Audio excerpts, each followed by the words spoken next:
My computer is gonna do that thing where it's like must start update now. Right now. Waiting for it. Okay, so everyone, we've been here all day, so you need to like stand up, stretch, we'll all stand at any point. I'm really excited to be doing this panel today. First, I just want to thank you for inviting us all down here and getting us all in one room together. It's like one thing to like have a book where we're all together, but it's another thing to be able to be face to face. Especially Daniel, who like just like led this project and led so much of around the project. So thanks, Shannon. So I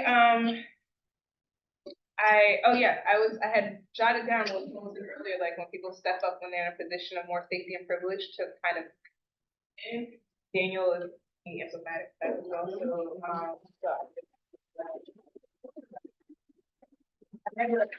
dinner conversation where like we just talked for like 10 minutes about how wonderful that is, how it is, what was happening last night. So okay, so I poked around your archives, UNC archives, a little bit to try to understand this place because, like, I've been here twice, but I don't really know UNC or Chapel Hill all that well.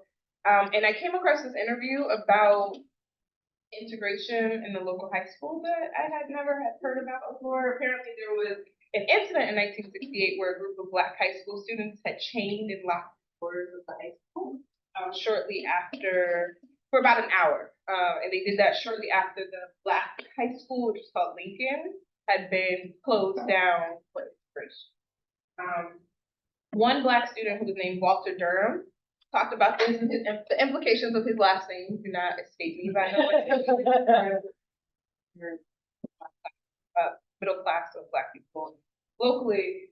When he was interviewed about it, he told the interviewer that there were no strategy, no goals, there was no clear list of organized demands, but here's why he did it. So Walter Durham says, and about himself as a teenager, well, one of the things that we said was going back to Lincoln versus Black high school. Another one that we thought that we were after was to tear the wall down. Let us be a part, let us belong to school. Let us be a part owner of the school, that we can come to school every day and enjoy school like everybody else did and feel free to do that. Just didn't feel free as a whole that we could do that. And so when they asked him, well, what was it that your Black high school had that your white high school or your new school did not have? And he said, that family atmosphere. Another Black student, Rainey Norwood, who was also involved with this like lockdown of the school, right, in a different manifestation of lockdown, where people were trying to get out of the building instead of trying to get in. He said, and he had also been involved with the local Black Panthers. He said that, quote, his father said, son, you're gonna get killed, right? When he said he was gonna go get involved with the Panthers, and he told his dad, quote, I feel like I'm dead already. He saw what happened in the integration and the resulting diminishment of the Black educators in the institution he came from as he literally went back to this white high school. So he, in that interview, talks about watching the principal from the Black high school, who was like this big, huge figure for him, get put into a back office once the school gets integrated and have no power. This struck me because, as I note in the chapter in my book, when the CBS Morning News covers the anniversary of January 6th in a segment that focused on a white grandmother, a sweet white grandmother who was part of mob violence on January 6th, she describes a sense of, quote, patriotism, unity, and hope at the Capitol. And that's in a space where people are calling to lynch the vice president, hunt down women lawmakers like Alexandria Ocasio-Cortez, and saying that they plan to hang Nancy Pelosi, right? This woman gets put in jail for her saying, send her out so we can hang her right now. And so our continuing inability to conceive and produce a country that is not so built upon maintaining stratification and hierarchy, and a media system that is also dependent and organized around inequity, that's what we're all confronted with here in the book and in all of our writing around the book. And that's what we're trying to deal with in a conversation called Defending Democracy. It's not just about protecting the democracy that we have, which is a conversation I think a lot of people are having in the larger public sphere, but it's actually about recognizing the failures of the democracy that we have. And spectacles of white violence, like on January 6th, are not only about the targets of that violence, but about the failures of white progress and social change. And so I'm hoping to get into that today with my current panel, Sally Andrews is sick. That's going to get the pop more. And so Meredith Clark, her chapter in the book talks about using racial justice and reparations to rethink the norms and rhetoric of contemporary journalism. Andrew Thompson, not here, Silvio Weisbord, he discusses the centrality of digital organizing in right-wing activism, and Paul L.A. Johnson helps us think in the book through Black Lives Matter and 2020 protests against police violence and the George Floyd protest as kind of the context of January 6th in the background of the Trump 2020 campaign. And so I'm in my introduction. And so they're each gonna kind of share with you some reflections and we'll continue the conversation. Thank you.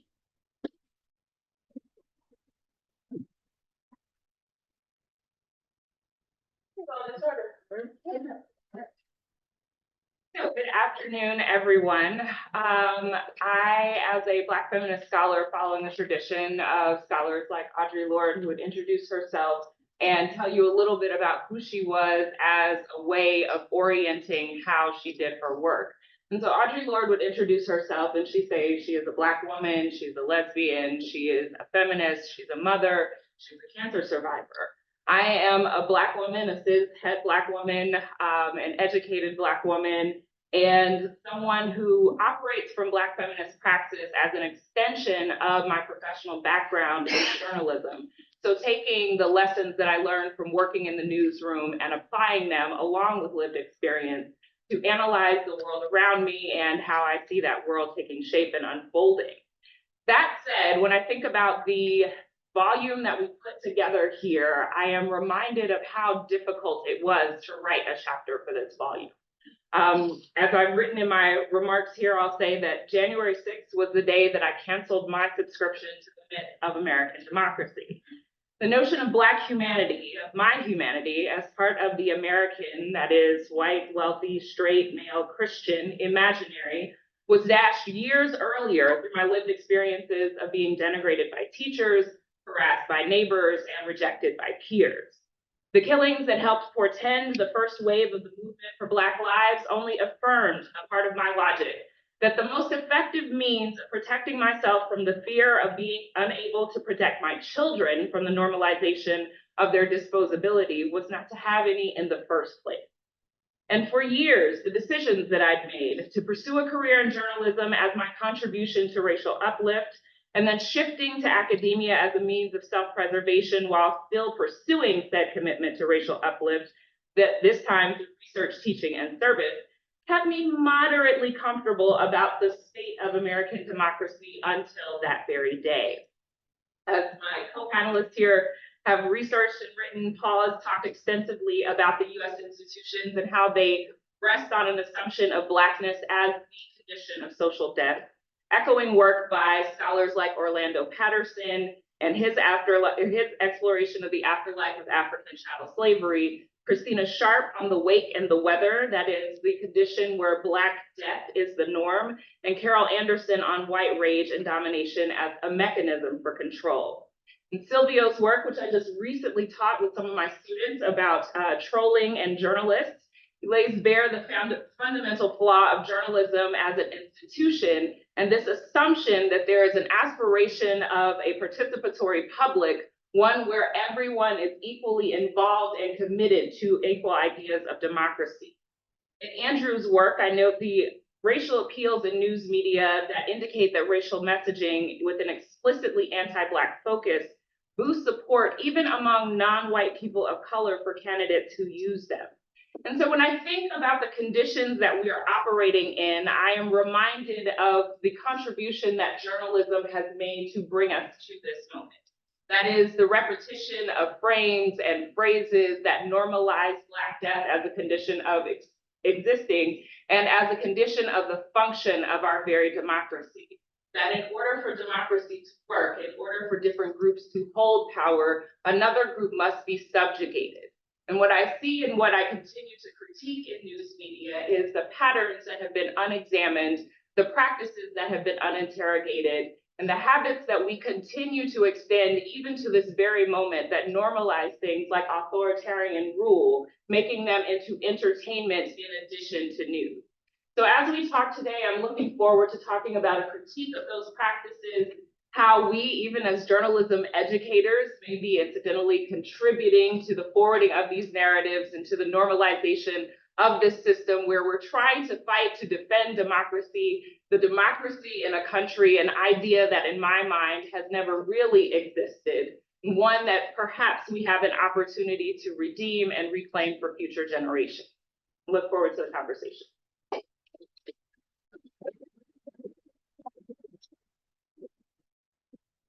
Hi, thank you for the organizers for having me here and the book.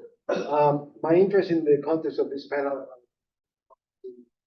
is to talk about my chapter for the book, provide a more perspective, what a research agenda could look like, in the way that we tie it to defending democracy. So this is sort of what I'm going to say is sort of informed by my read of recent trends in the global field of the study of the ascent of the far right, anti-democratic trends, post-truth and politics.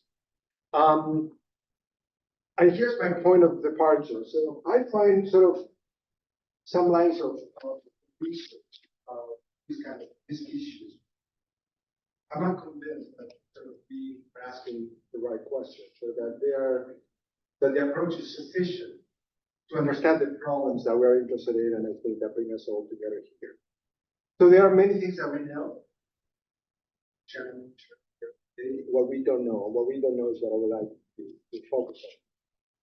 So there's an extensive literature on media and the far right, primarily in the US and Europe, sort of coincides on the criticism of news media that has normalized, amplified, trivialized far right ideas and politicians that have been documented kind of in two different ways.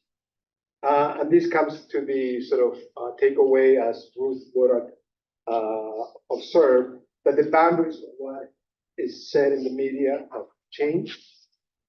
I'm also saying, you hear that? Can you believe that so-and-so said that? What are they doing? That's unprecedented. Okay. But the question here is how, if the boundaries have been changed, how the boundaries can be reinstated, if that is what is possible. But not only what is being said, but who is held accountable for whatever is being said outside of, let's say, the boundaries of democracy. So, and I think that we need to place these sort of communication and media developments, particularly the literature on disinformation, within the broad context. In the broad context, we can spend a lot of time talking about what the broad context is.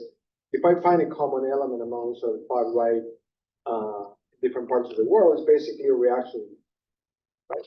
Far right has always been a reaction to, and reaction to basically rights-based politics, multiple forms of rights-based politics, human rights politics, particularly in democracies for the last 50 years, 60 years, give or take. So that to me is sort of the big picture here. Therefore, if we take this as sort of what the big picture is, how do we interrogate our assumptions? And that's what I will try to do here. What are the self-correcting mechanisms of democracy? That's a question that Hans Trans just posed in an article in Communication Theory. Does democracy have safeguards that work? What kind of safeguards? Legal? Accountability? Norms? Right? How do we think about de-mainstreaming anti-democratic ideas? How do we know when and why bad, dangerous ideas lose traction or become weaker? What are successful examples? These are the kind of thinking that we need, ones that we have, I think, a pretty good understanding of what the problem is, what are the drivers of the problem that we are confronting here. To tackle these and other questions, I think that we need to approach critically what I would like to call the informational wager of liberal democracy. What is the informational wager of liberal democracy? the possibility of reason, the power of facts, the prevailing of the best argument over bad arguments, shared communication and dialogic values and practices. And somehow all that seemed sufficient for the best resource that democracy has, in principle, to counter or to overturn anti-democratic communication and policy. You can tell by the tone of what I'm saying that I'm not convinced that that is right. That basically these principles, rights, and these values that underpin the informational wager of real democracy are sufficient. Let me ask some questions. Since 2016, we, and I think the academic community, we have sort of supported, studied an array of counter strategies that are grounded in the informational wager, fact-checking, literacy, and many other things.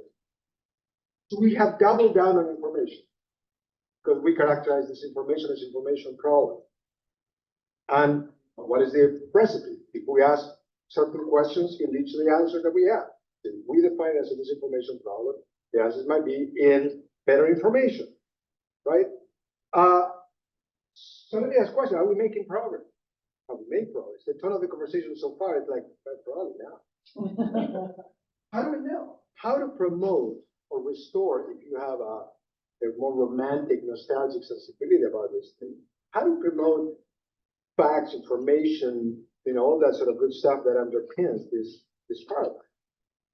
That's another question, or another sort of a question. Do we think that the enemies of democracy, white supremacy, Trump, Putin, Claremont Institute, your uncle, do you think that they fear current information approaches to countering this information and hate speech? Do they think that, wow, they find a way to counter us? That's true now. Is that their reaction to what we sort of explicitly or implicitly say is sort of the way to confront this information?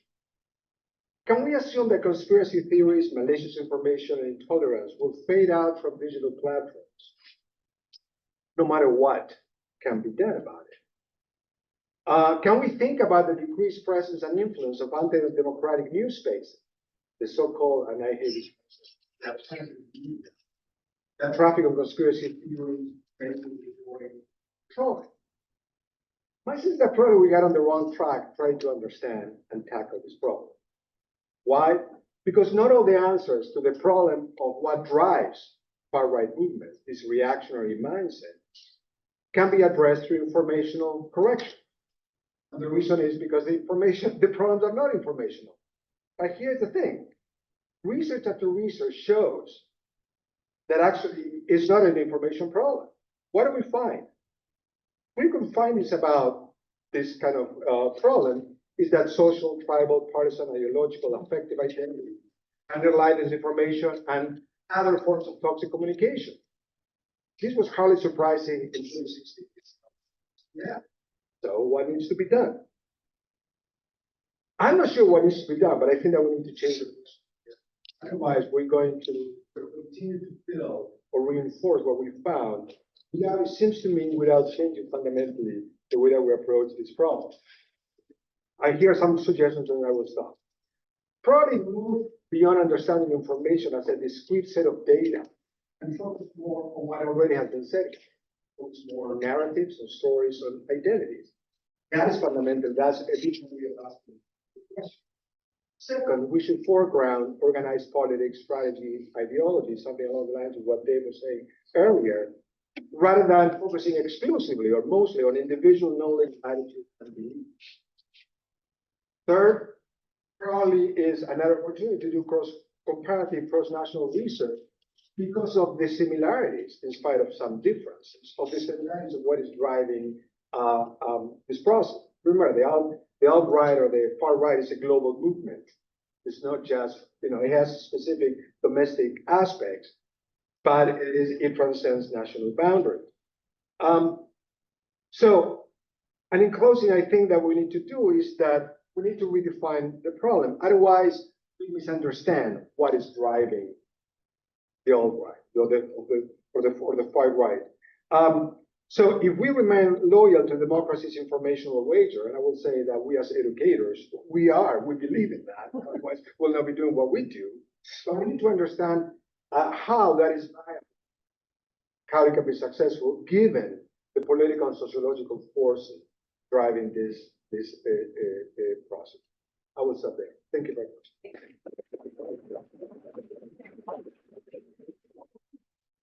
Well, I'd like to echo the thanks to Tab and everyone who's organized, and also very lucky to sort of blessed by the incredible presentations by these co-panelists. I'm just going to talk a little bit about kind of I guess to go back earlier to one of the panelists mentioned kind of deep stories on the right, thinking about some of how the structure of what's going on in January 6th has to be kind of put in the whole framework of what conservatism in the United States has been up to for a really long time, and thinking about in particular, what Lou Mirage, a rhetorical critic and theorist, defines as the kind of post-Ferguson context, right, for the kind of Trump era, Trump, as this kind of echo, actually, of the 1960s. We're sort of getting at this conversation today. When does democracy become a bad word? Well, I mean, it becomes a bad word at the start of the republic system that says we're afraid of it, afraid of mob rule. And then it really gets scary in the 1960s and 1970s when it becomes a kind of global and transnational dimension to this, tied to the way that the international struggle with decolonization is connected to the domestic struggle with decolonization and anti-racism. In this same moment that capitalism is kind of reformulating itself to a more intense variance that is like, that exists in a kind of non-accidental relationship to the rise of anti-racism, the new international, right, kind of context and the challenges of the empire. So to speak about a current radicalization or kind of collapse in efficiency or effectiveness of the Republican Party in the last few decades kind of requires, I think, putting it, sort of palimpsest type, overlaid with this longer history, right, and to see the ways in which the development of the language of the majority, Ronald Reagan's invocation of an idea of freedom in a rhetorically, honestly, right, sophisticated but still very nihilistic manner is happening much earlier. And the way that the kind of what we might be experiencing now as, right, some of us are experiencing now, if we weren't paying attention, as a kind of very punctuated crisis of democracy is the culmination of a decades-long strategy by American conservatism to tell a deep story about why democracy is threatened to them and their personhood, and to prevent it from ever arriving, right, or in their estimation, so the January 6th, right, coup attempt is part of this, a logical extension of this legacy of what scholars have identified as in which the people are invoked, the concept of the people is involved, often defended from alternative interpretations or definitions of who the people could be, and then that is the definition that has been enforced by the media, right, who are sort of vulnerable to being played by the refs, in the sense that the people is a democratic concept, right? How can not everybody have a claim to make to be part of the people? It's the old kind of paradox of tolerance, which conservatives absolutely excel at turning into an anti-democratic movement, right? To say, oh, democracy has this universal promise, this element to it, and there's a kind of element of which you can't litigate against another person's status as a person. Well, fine, we'll use that to make sure that when we say ridiculous, anti-democratic, nasty, and racist things, you depart from that definition and challenge it, will accuse you of being anti-democratic. And within the American, right, grammar, right, system, language or whatever, we actually don't have a very strong set of antibodies to respond to that challenge. Because our definition of personhood in the United States is anchored to the fact that the state, civil society rests on this history of dispossession, rests on this, violent racism. And so as a consequence, the right is actually iterating a quite American definition understanding of freedom, right? When it's enunciating it in the context of the 1960s and 1970s, when it's enunciating it in January 6th Capitol, because what it is saying is factually true, that the open, right, ability, best ownership of the House of Representatives, I think the most democratic part of our federal government system, right? The fact that that is open to capture by multiple forces is unacceptable to American conservatism, period, right? And the occupation, literal and symbolic, which occurs on that day, right, is a kind of, I would say, like, moment of non-arbitrary, open and public statement from American conservatism about what their principles, what their policies, and what their aims are, right? Which is to say that they understand and know who the American people are, that they have a right to occupy and rule from that building, and that challenges to that will be met with violence. And it's both a lot more complicated than that over the decades of development in terms of technology and science, but that's also not very complicated because it's a relatively straightforward statement that is based on a fundamental understanding what it means to be a person. And so I just want to kind of highlight a couple things that jump out in the event itself. There's been an incredibly important move to sort of point to the use of intersectionality as a vocabulary for thinking about the challenge that the American right and the quote unquote radicalization of the Republican Party poses to us. And you can actually observe this in the grammars that are used on the day on January 6th. So if you watch the whole part of whatever you can stomach of the ProPublica video collection of what's happened on that day, you see a kind of complicated interplay, right, between misogyny and racism, right? And you see that, for example, the appropriation of activist slogans like whose streets, our streets, right, recontextualized and then reformatted for whose house, our house, right, as a kind of sloganeering, which is like making a kind of what is not just an appropriation, right, from social movements who are, defined in relationship, especially but not exclusively to the civil rights struggle, but it's a move to kind of literally go to the idea of the house, the ruler, paternal authority, patriarchy, right? The Irish Mary would kind of connect to a very simple definition, understanding what a free person. And then the other thing I just want to highlight, and I'll leave it here because we have such an amazing panelist, such an incredible group, and so the conversation has been great all day, and I can't wait till we have more of it, is just to also think about the element of destruction, right? The media sort of publishes all of these images of occupation, right? The messes that are existing inside the rotunda, people being punched, attacked, kicked, knocked over stadium barriers and so on and so forth. And that part's being presented as if it's a sign that there is something rotten in the republic that forced to be. But I'm shocked to see this last year. Joe Lowndes, who's written some amazing work on the American right and conservative populism, right, published an essay in the Washington Post on the editorial page, citing the American Studies Richard Slotkin, evoking the classic idea of regeneration through violence.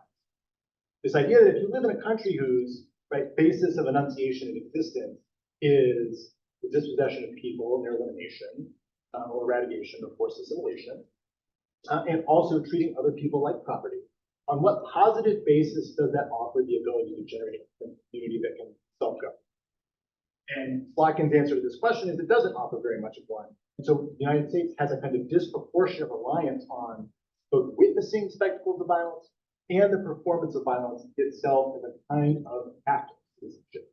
So for many people, knocking down the paintings in the rotunda, punching security guards, fixing it up, bringing weapons, that's a way for them to be American patriots, right? As a fundamental and direct understanding of what they're doing. And also, right, Slotkin says this, but I think you can also pick it up in a lot of the points on racism, in particular, that I exclusively to the apartment section. We as Americans are also trained to witness those scenes, and especially if we are white or wish to identify one day as American or white, we are trained to witness those in a distance so that we can both identify what is happening as problematic, but separate ourselves from that thing that is happening and say, that isn't who I am, right? And that's how whiteness is made. That's how American citizenship is made. And so I think that's one thing that the media isn't just saying, right? But as a fundamental activist mandate, what it thinks it's supposed to communicate is doing and communicating to the American public. I hope that's something to wrestle with and talk a little bit. So thank you all for going to speak a little bit. And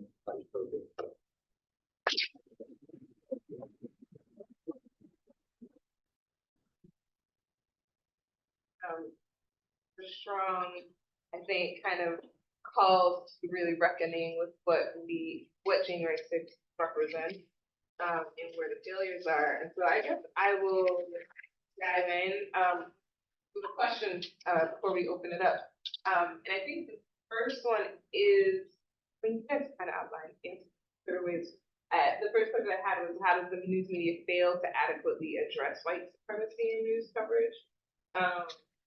If there's anything for that question, as you said, that you all might want to add, because I feel like we're calling on the media better, right? You were asking the right question.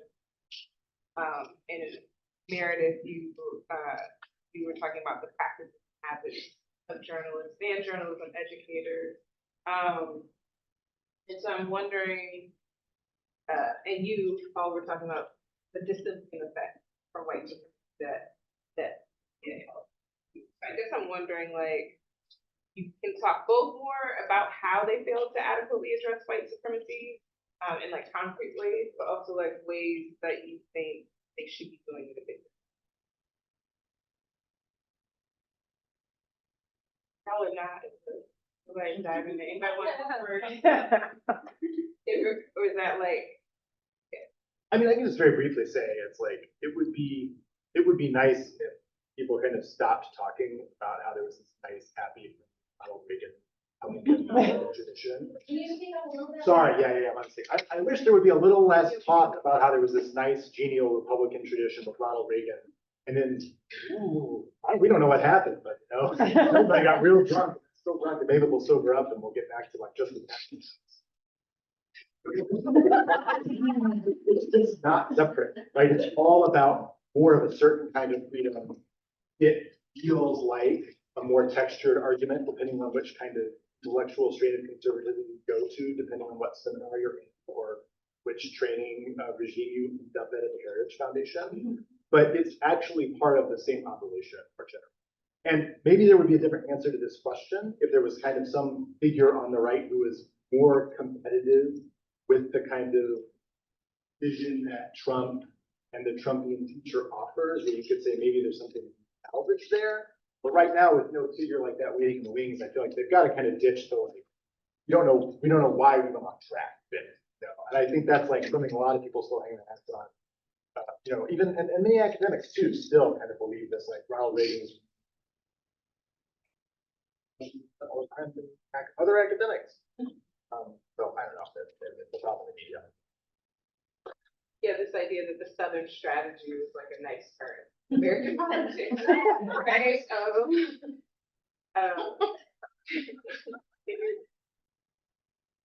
Well, we're not calling you the N-words anymore. It's a euphemism. Yeah. It's friendly. It's very friendly. I look really, so I'm thinking pretty concretely about how media fails to adequately address white supremacy in not only its coverage, but in the practices that give us the coverage, right? And I'm working on an essay now about how we rethink the First Amendment for the 21st century. And in the group of scholars who are working on this question, there are several legal scholars, and God bless them, I love them because they're talking about, you know, the legal implications in ways that most people in this country are never going to directly have to deal with. But what most people in this country deal with in terms of the First Amendment is thinking about how the press is situated as a watchdog on government. It's supposed to be there to protect the interests of the people, so on and so forth. And so I go back to, how do we first come up with this concept of what the First Amendment does, who it does it for, and to what end? And I got back to the case of Times v. Sullivan. So this is the lawsuit brought by an elected official in Alabama following the printing of an ad in the New York Times, Heed Their Rising Voices, that draws attention to the plight of anti-segregation workers in the South, and folks working for integration, right? And the ad was disputed. There are facts in the ad that are disputed, but ultimately, this is where we get the idea that the First Amendment protects us from damages where you might libel a public official, right? It makes it very difficult to do. It sets forth the doctrine about actual malice. And it is the thing that is taught. When I look at syllabi from across the country, it is the case that is taught to help students learn how they function, what their role is as a journalist. You have a responsibility to do this thing. But what I do not see being taught when we teach Times v. Sullivan, did you know that there are other people who are party to that lawsuit? That there are 4 individuals who are named in Times v. Sullivan. There are 4 Black ministers in Alabama. So it's not just that this elected official wanted to silence the Times because he recognized that the Times was amplifying the voices of Black freedom workers in the South during the civil rights movement. But it's also bringing home a very specific kind of violence to these 4 Black ministers. That you may find an ally in the media somewhere, but you are not going to be safe at home. And if I cannot win this battle through physical threats, if I cannot win it through legal action in this home state, then I'm going to take it to whatever sort of protection you think you have. And I think when we leave out those parts of Black history as we teach things like the First Amendment, we are erasing critical experience that has relevance right now. Because right now, the American people are in the same position as those 4 Black ministers. The First Amendment is being gamed and weaponized in ways that people have not had to deal with because they always saw themselves as part of the people.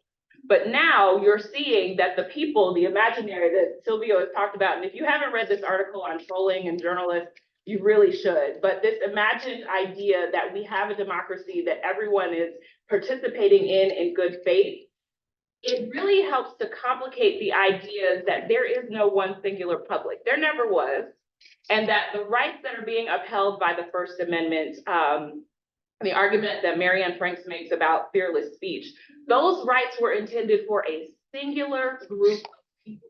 You think about it, we had to go from the First Amendment to the Reconstruction Amendments, the 13th, 14th, and 15th Amendments, before anyone else got the right to participate in the freedoms and the rights of the First Amendment. And that took over 100 years.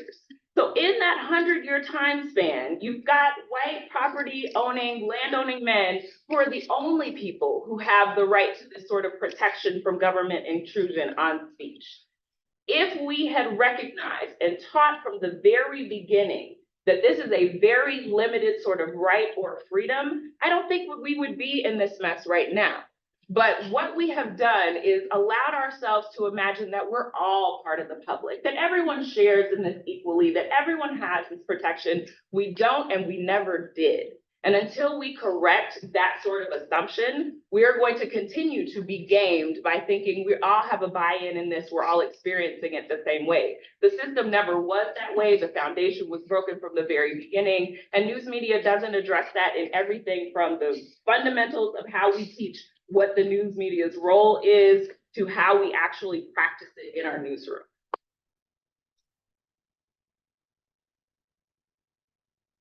I mean, Sylvia, I want you to join in. Just I have a few thoughts, but I mean, I think that the answer to your question about why the news media failed to address what actually how power works. That's always sort of a good default to understand that. Second, that is so bounded to what political elites say and don't say. The political elites don't talk about white supremacy, chances are. And third, the mainstream American media, particularly political reporting, I probably spent too much time in Washington by now, it still needs to believe in a sort of mythical center on both sides, no matter what reality looks like. Why? Self-preservation, there's no better alternatives. I mean, there's no alternative imaginary to justify what journalism, what political journalism should be about. And these questions appear sort of in some ways when talking about should we cover Trump or not cover Trump, or when, which in some ways it is, why not covering issues that need to be covered? And lastly, that if the media were really committed to democracy feed, so to speak, you will break it down into what are the drivers of anti-democracy. So you have reporters covering white supremacy as a news piece, as opposed to something that occasionally, randomly, will quote unquote show up in the news just because whatever happened. That would be to sort of reimagine the way that sort of the news media covers politics. And I think that there are exceptions, but on other issues, that is so difficult for for the average American newsroom to rethink that if you really want to cover anti-democratic movements, we need to think differently about the conventional way of structuring the way that sort of we cast the net into political. May I add to that really briefly, and not just covering white supremacy, but not covering white supremacy as part of a lifestyle beat. Right. Yeah. Yes. I've had it. I've had it with news trad wives, you know, this looking at Richard Spencer as a dandy and his fashion and how he's created this empire for himself. Stephen Miller's lovely way. As it's all curiosity and fun and entertaining, and what are these people doing that is so different? What makes them harmful? They're just kind of like it's not aberrant or cute or a trend story. This is a serious problem, and it needs to be covered in the same way that we covered things like the budget, traffic, the environment. I agree. I have so many things going through my head right now. Like I'm thinking about how, you know, because Silvio's chapter, you're talking about the importance, the way that we have to kind of really think about people organized as critical to this moment in politics. And I've been thinking a lot about how digital organizing has also transformed left politics, the left movement building, and it's here, yeah, you said you're gonna have my back. So I did. So like this kind of movement TM thing that we have going on, right? Like I'm the founder of the movement, which means I get the coin from that movement, right? That I get to like travel, I get the speaking tours, I get the books, I get the TikToks, right? So like left-wing activism has also been transformed in this moment as well. And I think I was thinking about TikTok in terms of like there's a lot of stuff the government could be doing, but the regulation of TikTok, or like the forced kind of sale of TikTok, is fascinating in that respect. If we're gonna say who needs to be regulated in big tech, like you know, you could have made general moves around what they're arguing TikTok is posing as a danger. You could have made policies that affect all of the companies around surveillance and you know collecting information from people that are.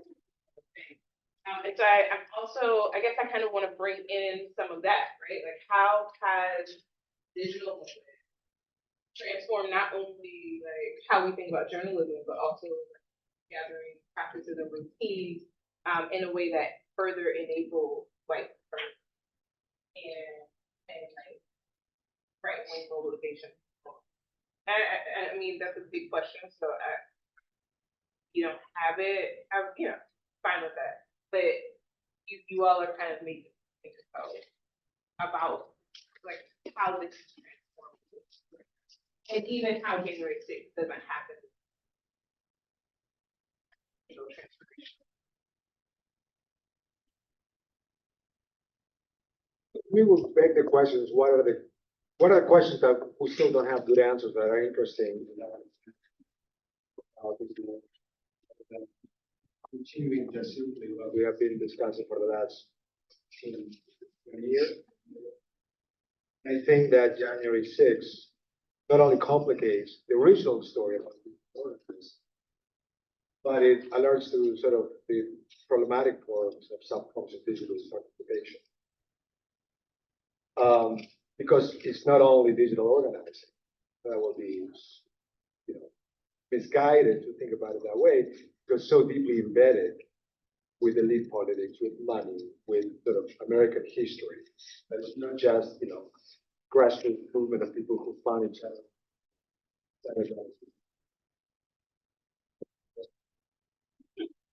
So, and I think that that's what sort of we need to foreground, meaning how do we contextualize digital organizing within the broader structure of organizing? And that to me is sort of, I mean, unfortunately, what January 6th suggests. And if we want to think about in the context of defending democracy, how to avoid January 6th next time, whatever it's how you pay attention to the ways that what may seem to be digital organizing can be actually, you know, sort of astroturf, right? That is basically supported, bankrolled by people who are vested interest in that So that would be further complicating original arguments about this. Arguments about this. I mean, that already has been done, but I mean, thinking about what is next, that kind of literature. Yeah, I often think about how like some of our work as scholars, like I feel like some of these people take it. They're like, this is constructive.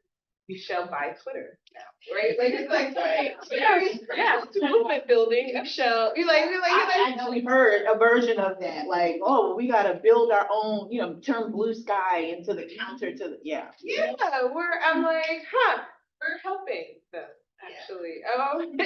We're, and so, I think so I want to turn to that question before then we open it up, which is like, well, then what are we as scholars, what are we as educators, and where are we failing?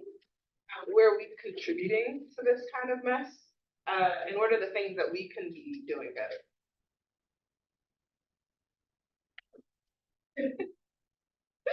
I'm like, I'm so glad I don't have to answer it. Well, I mean, some things already have been said. What I heard is like, how do we know that we're asking the right questions? Know what we can use, or what funders like to fund. Sorry for putting it. We can do interesting stuff, but it's really what matters to understand the complexity of it. Or sometimes you can say, well, this is very simple. Information about something else that was more simple. Second is what was said in the previous panel, how we reach out beyond the academic community.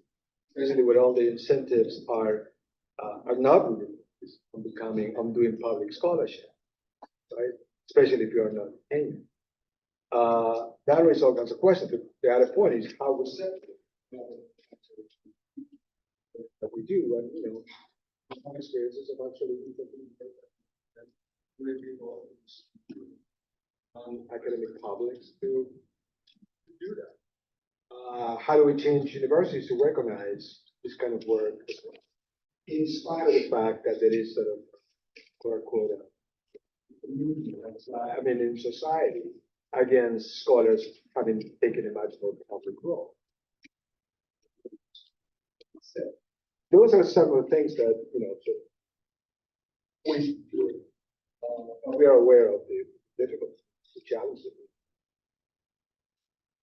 and the depoliticization of information. He explains partially the popularity has been depoliticized. We're only politicized around Russia, not around, how if you look at this democratic movement, this information is simple, it's not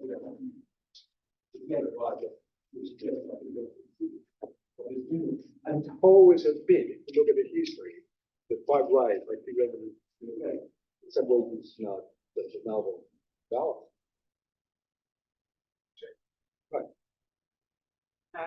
Yeah, and I mean, I think that the kind of understanding of education is a crucial institution that is part of this circle, right? Like we're not outside of the field. Actually, we get called by the Washington Post and NPR, Times, like we're part. And because we do the knowledge production, we're ending ourselves. Like, how will we as a nation understand ourselves? And it's part of that.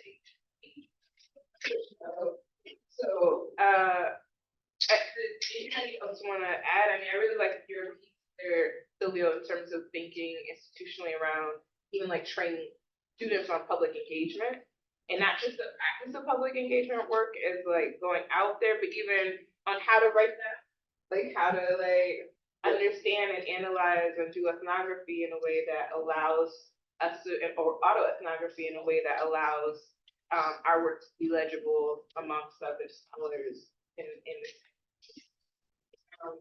Anybody else want to kind of think about stuff that we should be doing right now? One thing that I'll offer, because I know that as we've gone on through these panels, we've tended to end on very encouraging notes. But something that I've had to accept is, and I'm going to butcher this quote badly, so I'll try and paraphrase it. But when the Reverend Martin Luther King Jr., Dr.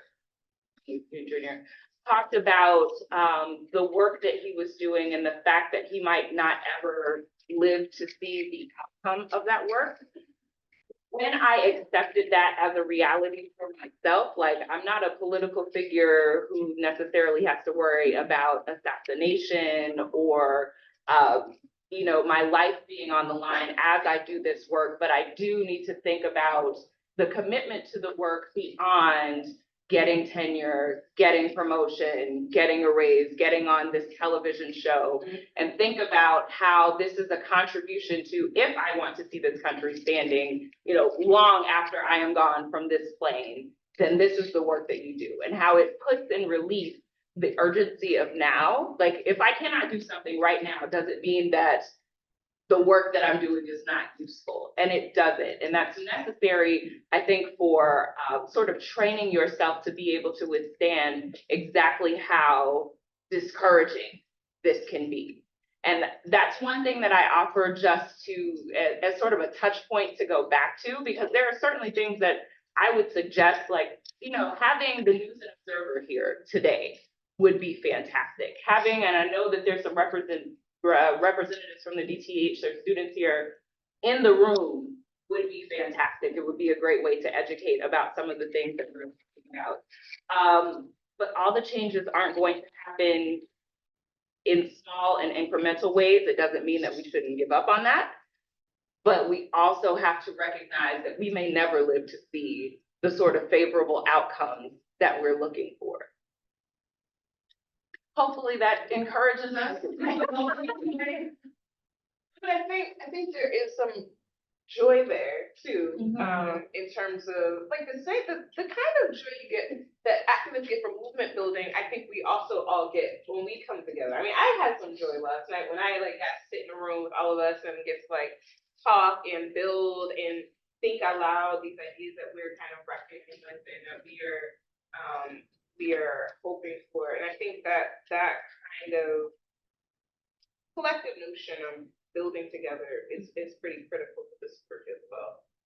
In understanding that we're working together. Like, anybody want to add anything before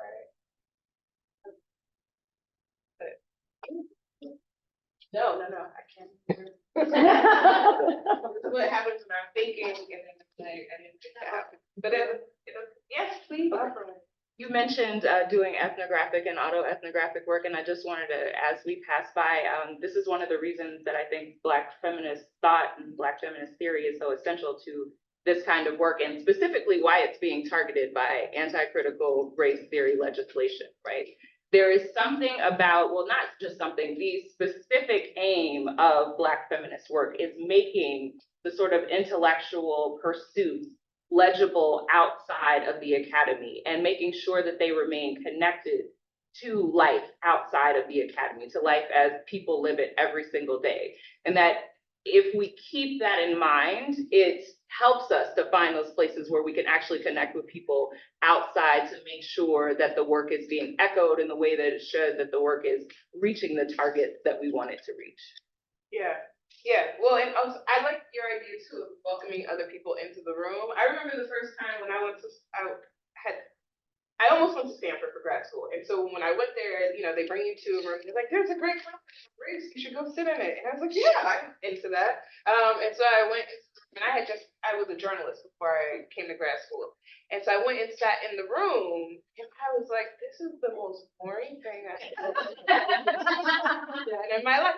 I think I was horrified. I was like, what have I done? What have I done? Like, I'm leaving journalism, and I'm going to go sit in rooms with other people who read papers to each other. That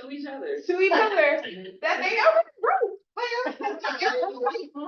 Before you got, I don't understand what's happening here. And everybody was just sitting attentively, and I was like, this is not me. This is not for me. And I think, I'm not like, I don't think we should be in here making TikToks. Like, I don't think we have to dance and coordination to get people engaged in the room. But I do think there is something about our resistance to engagement, in a larger conversation, our resistance to what Black feminists called on around the tradition of traveling worlds, right? I mean, Ida B. Wells is part of the reason that I come into academia, because I was like, what would she do? Like, somebody's like, I will pay you to think and write.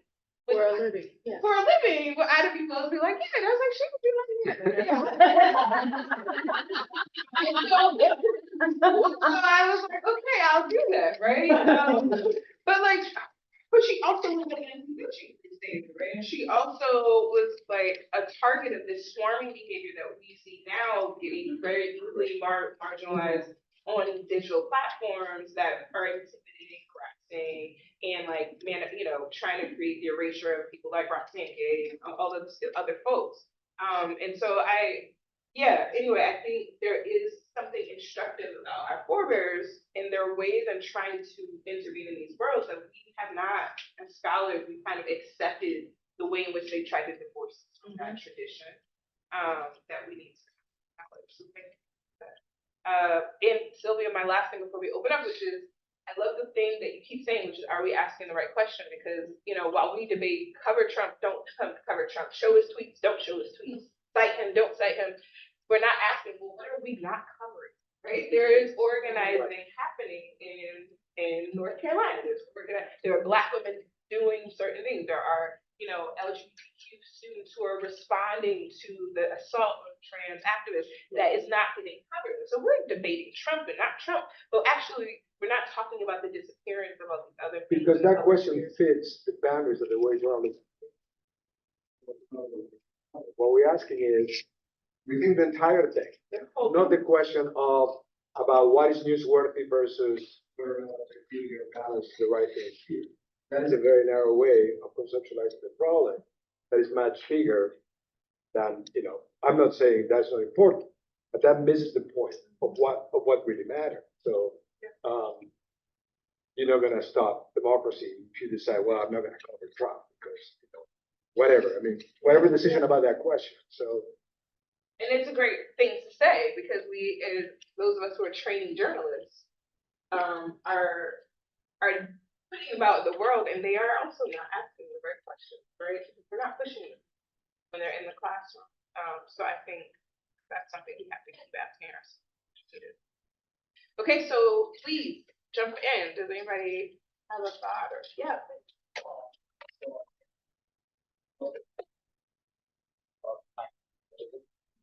And I think taking the way this perspective of the people that I've never before, like almost drew my mind to the idea of structural racism.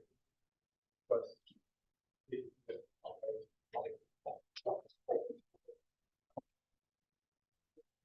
after that,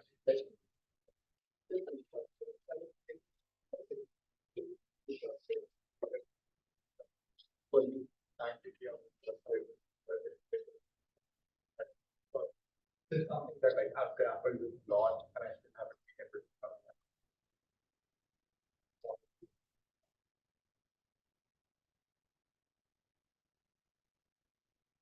Yield before I answer. I feel like I've talked a lot, so I will answer, but. Yeah, I guess I have a brief take on that, which is just like, we can think about kind of two components in the way that racism is constructed, right? One is what scholars kind of call the drive, a little bit the economy of it, right? So the need to continue to perpetuate racism, and by racism, what's contained with that, in that is the need to continue to perpetuate a mode of thinking about personhood. One person is a person at the expense of others, right? That doesn't really, right, or change over the time of the United States, more or less.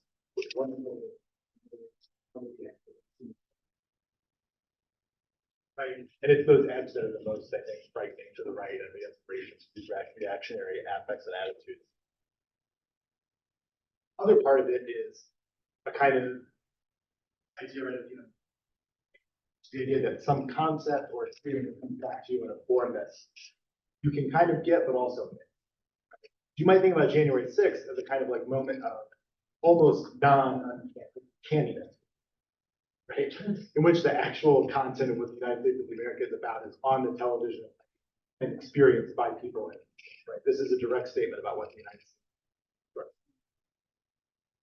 is. So to this question of like, is it the people, is it the structure, right? Is it the history? The answer is kind of yes, right? It's that it is that there is contained in the idea of the country, this whole history that is rendered for this understanding of what it means to be a person, indistinguishable from a very negative and traumatic idea of what it means to be a person, right? And so to be able to understand a different way of being in the world that would be unintelligible to that's history, right? Which is what many of the movements for liberation and freedom and progress in this country have been doing at various points, but right, have yet to be made fully into a time. We're all feeling bad right now. You know, then that would be kind of a way of saying, right? Saying to the question, is it structure, is it people, is it history? Right? The only resolution to that question is one day living in a world of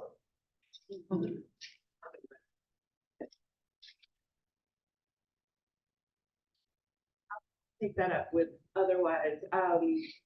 So one of the more productive spaces that I've found for thinking through such questions is the notion of otherwise possibility. Sean Crowley, the scholar at the University of Virginia, writes about otherwise possibility, different ways of seeing the world. Also thinking about Robin D.G. Kelly and freedom dreams and thinking about radical imagination and totally re-envisioning what might be. And those two modes of thinking for me are necessary because my answer to the question about is it the structure, is it the people within the structure, or the practices that the structure helps create is along with Paul. Yes, answer is yes. I mean, I go back to the founding of this country and the creation of it. My argument is that you cannot fix a broken foundation.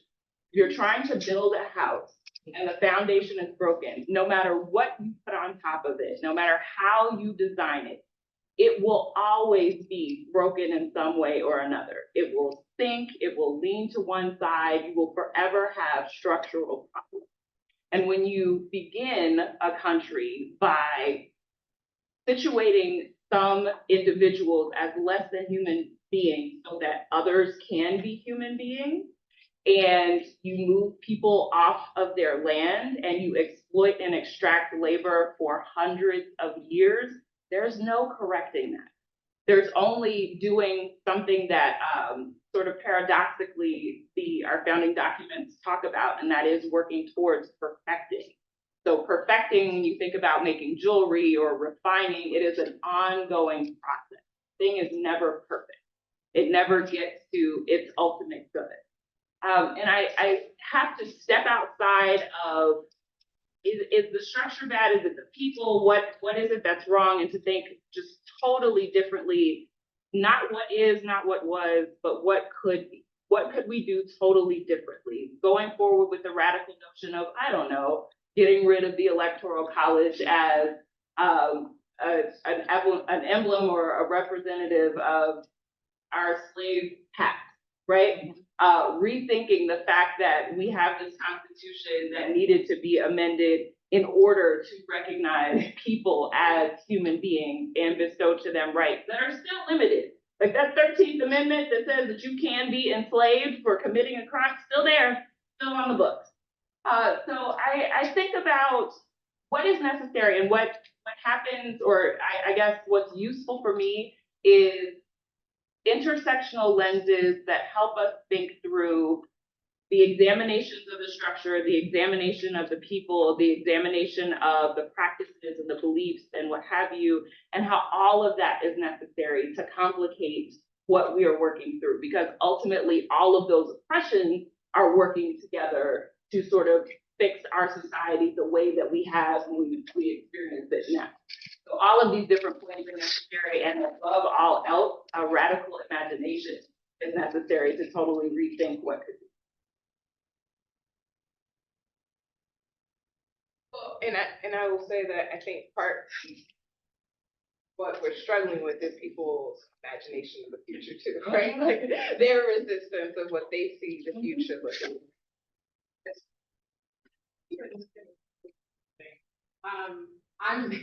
So I study religion and I'm like, I want to invite religion into the room. Because we've been talking about January 6th in media and haven't talked about the crosses and the Bibles and the shofar and, all of these religious symbols that were present there.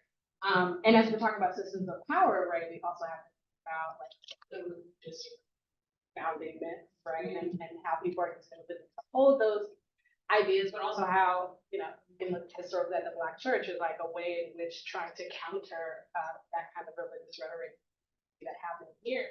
So I'm really curious about talked a lot about journalists trying to reach that community in terms of public engagement. But what is that other form of engagement, specifically that can speak to people who are beyond just in professionalized spaces like journalists, but there are, queer affirming clergy people who are trying to do work. There are people in other kinds of nonprofits trying to do work. So I'm curious about in general, how we might think about not just how we teach in the classroom, but also as researchers and scholars, how we're also reaching audiences beyond just journalists and also reaching other forms of systems of power. We're talking about gender, race, but religion is probably selfish and say that specifically.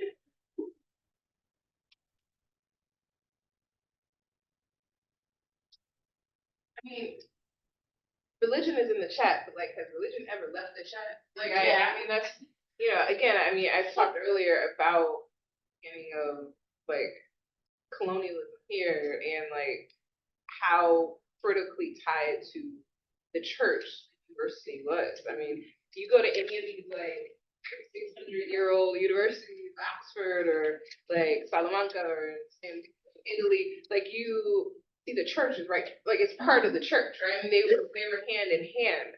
Even the kind of construction of academia and the structure of it, and the way we wear these big ass big robes, graduation, that is all coming from our ties to the church. How we understand, when I was talking about science earlier, the way we understand science is very much tied to our investigation of creation, and through a very kind of understanding of divinity. So in our work as scholars as divine, right? So I don't even know. I don't know. I guess to me, yes, we're all saying yes is the answer to some of these questions, and I feel yes, religion is present. But I guess you're also asking about specifically January 6th. I'm thinking about the Ku Klux Klan, right? I'm just kind of it's hard for me to even know when those things have separated, using religion as a tool of oppression, particularly, forever, but also in the U.S. context, just feels it's very crucial and tied to how we understand our politics. What was it, Henry, who made it? The Church of England gets created in 15 had an affair. He was he wanted a divorce. Yeah. Yeah. So this kind of reckoning of religion and politics is yeah. Anyway, but you guys have any other kind of reflections on religion and January 6th? Practice. The Trump Bible. Yes. And the Constitution. And the Constitution. With the Federalist Papers. Which he has never. 2 Corinthians, yes, he has. Yeah. Of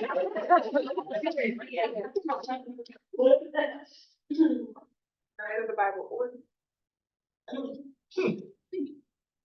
wanted to respond a little, even though I'm not a scholar of religion like she is. But one of the things I've been tracking is how even evangelical churches are dealing with the implications of sort of the MAGA and Trump ideology, because a lot of that goes directly against basic Christian teaching. To the point where there's preachers who are getting pushback from their congregation because they don't like scripture because they think it's too deep. As a progressive. Yeah, or obviously, if you, yeah, but it's really interesting to me how the version of Christianity that is used to uphold Christian nationalism in the current moment keeps getting further and further and further away from even fundamentalist evangelical Christianity, which is specifically designed to be coherent with that, right? And I would love to, Luce, I'd like to hear your opinion on that too. Yeah. Sure. I mean, so January 6th is an especially interesting thing because a lot of religious scholars, like, there's work done, it's called Uncivil Religion, which is a project that happened at the University of Alabama. It's a digital religion like scholarship kind of publication from a couple of people who were basically saying that, like, we expected these kind of religious symbols to show up, particularly because, you know, Republican Party, as we've been talking about, aligned with Christianity in very particular ways. But the question of is Trump's version of Christianity true to what the Bible says is like a larger question of like continuing splintering in the like Christian tradition and in general, like people having to actually answer for theological doctrine. And like in a country where most churches have less than 100 people, right? But at the same time, mega churches are becoming increasingly bigger. Most mega churches are non-denominational or functionally non-denominational. So that means that we don't really know what doctrine we believe. And so what happens is, like, when things like this happen, either you say something or you say nothing, and people have something to say either way. And so, like, I think it's a matter of like taking a side. And like what I'm seeing in terms of like religious scholarship or university, people don't touch it at all. You know, which is part of the problem. And again, for media scholars studying religion, it's like the symbols were very blatant, and people were very clear about their perspectives on like what. I mean, it's inducing apocalypticism, excuse me, and inducing like the coming of the end times, which like intentionally so. Yeah. And so like all the scholars who are talking about left behind theory, then like we need to make sure that we're on the verge of saying something. Sharon Crowley has this amazing book called Towards the Civil Discourse, right, where she's kind of going through this argument about apocalypticism in the early 2000s, especially around the like post 9/11 moment. Right. Why is this really resonating like this? It's because there's this language about the end of history that the like kind of late 20th, early 21st century dramas are moving into, which is kind of where the evangelical communities were moving to as well. And a plug for another book, Sam Martin has a book called Decoding the Digital Church, where she sat through like hundreds of hours of sort of post-Great Recession era sermons and listened to and coded and interpreted all of them. And they basically provide like a very authoritative case for why and for what reason there would be this like significant support for something like January 6th. And then the third thing, just to put a pin in it, and bring it all the way back to the whole coalition of the right, is when the post-war right starts to form, it forms out of weakness. Because World War II, Great Depression, Holocaust, First World War are all commonly understood at that moment in time as actually crimes that will be laid at the foot of capitalism, liberal capitalism, and there will be people made to answer for them. And so the reorganization of the right, both domestically and internationally, happens around a kind of felt apocalypticism from them, where they're like, the New Deal is going to be the end of us, right? When we are asked to atone for the crimes of Auschwitz and imperialism and 2 world wars, the world will be over for us. So there is a kind of apocalypticism that is shared between the big business industrial interests and, right, what develops in the evangelical community in the United States throughout really the history of the whole United States, which intensifies and becomes a kind of polarizing and partisan coded phenomenon. I want to offer a few thoughts. I mean, part of the world I know better. If you look at the upsurge of the far right in Latin America, it's clearly that both the evangelical part of the Catholic Church and central to that in the way of giving the script. Karen and Bolsonaro without the evangelical power, politics, money, and media. Plus you have the blessing of religious leaders. And I think that gives the script, in terms of what I was saying earlier, as an anti-rights discourse.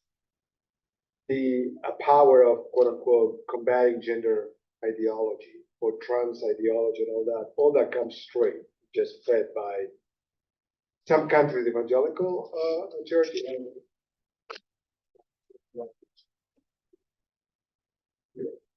the Catholic Church is much more complicated than that. It's not only that, it's much more complicated, but clearly in some countries, that's where sort of the grassroots mobilization the spread comes from, right? So that to me is sort of the logic of sort of, human rights advances have gone too far. And the pushback, what are the ideological reservoir to combat that, comes from that. It's not the only one. The other point is that, and I'm not an expert, I should be on the literature of fascism. The relation between fascist movements and religion have been much more complicated than conventionally, ranging from really highly, much more secular movements to movements that are clearly identified depending on the country. So if you look at Spanish fascism, which is very clear, sort of joined with the Catholic Church. You look at other countries in Europe, don't really fascist movements and organized within similar. So I think that's is my expertise, but I know that how religion is integrated with sort of five rights. But I just think it's interesting that, we can look at the efficacy of framing about the church and the right, because the conversation that we're having right now is about the white evangelical church. We're not having a conversation about Black liberation theology, or even the more troubling question about how white evangelicalism has made its way and is also reinforced in Black church spaces. Like, you can look at the candidate for governor and see how And racial minorities, Meredith, which is absolutely is Asian American church. I just want to point out. absolutely. And so it's I don't know, it's really interesting to me, and I think that goes back to the initial question that we start with, right? What is the fault of news media in all of this? How news media has framed evangelicalism, which I come from an evangelical tradition, which means none of our conception of this. It's supposed to be go out into the world and preach the good news of Jesus Christ. Like, I don't know what y'all are doing. But how we have come to think of this as, and not label it for what it is, and that is a political movement. Like, this is not religion. This is partisanship. And it is a vehicle to reach, as you're saying, those people who are outside of academic spaces. They're not necessarily in political spaces, but one of the places that we can get them is on Sunday. And so how do we use this particular space to tap into their ideas of identity and cohesive identity? And that is the tool that's being used. Really fascinating. Yeah, I mean, you're making me remember, Lord, don't judge me, but when I was in high school, I came out of white evangelicalism in terms of school I went to, and then Black evangelicalism in terms of being a Black Pentecostal child. And the white side was very well organized, right? So there was this whole thing in high school that I did that was called Riot Club. Did anybody have a Riot Club in high school? I started mine. Okay, now you won't judge me. So Riot, can you remember what righteous indignation and or something? I'm sorry. Yeah, I'm from preschool to seventh grade. I was at a white Baptist school, and so, but that was about getting teenagers in schools organized around Christian values. But it was very anti-abortion, so that was a big part of that thing. And you got directions. They would send you free materials to help you get your club. They would give you talking points. And so, I mean, I think this stuff is deeply embedded in terms of Trump is like a figuration of a whole bunch of stuff that has been working for years. But I think there is a piece of the political movement in building and organizing. So we talk about the trad. I mean, we said trad wife already, but even Miss Audrey-Noir, Brooklyn Gibson, who's been my new colleague at Rutgers, she does work on Miss Audrey-Noir and the kind of the way in which targeting Black women is really critical to conservative beliefs and conservative mobilizing, right? So obviously the welfare queen, but all these other ways, and how that is capturing Black men as well and Black women. So I'm online today arguing with this woman over a t-shirt that's I submit I shut up, I cook, right, like, so, and she's wearing this, and this other woman's like, you don't know the Bible, that's what the problem is here. And so it makes me think about not just how the right uses Christianity, but how the Democrats do not use Christianity the way that they could, and that's partly because the Christian left is a problem for them. Yeah, the Christian left sounds a little too socialist. So like Jim Wallace was one of those people from the Christian left who was a figure who was calling on progressives to think critically about Christianity as a way of serving the poor and helping the needy. And that's a little, that's not, Nancy Pelosi, I'm a capitalist, is not that version of Christianity. And so it leaves it open as well for the right to be the kind of Christian representatives. And I think that is also part of the key to January 6th, is not just like they're able to carry those symbols, but they're able to monopolize them. And that's particularly because of the ways in which I think Democrats are beholden to other things that make the Christian left too hard for them to claim. Anyway, I mean, that's my. Did anybody else wanna, we're at 4:30, I know we're about to close out, so I know we started late, if there's any, like, one last question before we head out. Okay, well, y'all are amazing. Yeah.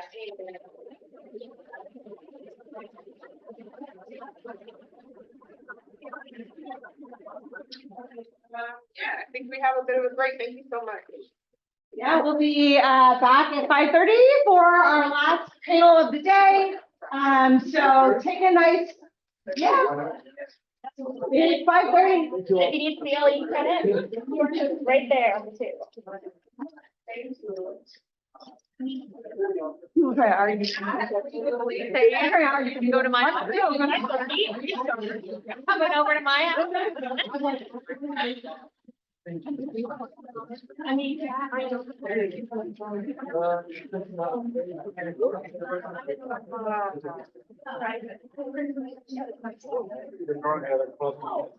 I'm taking too many gaps.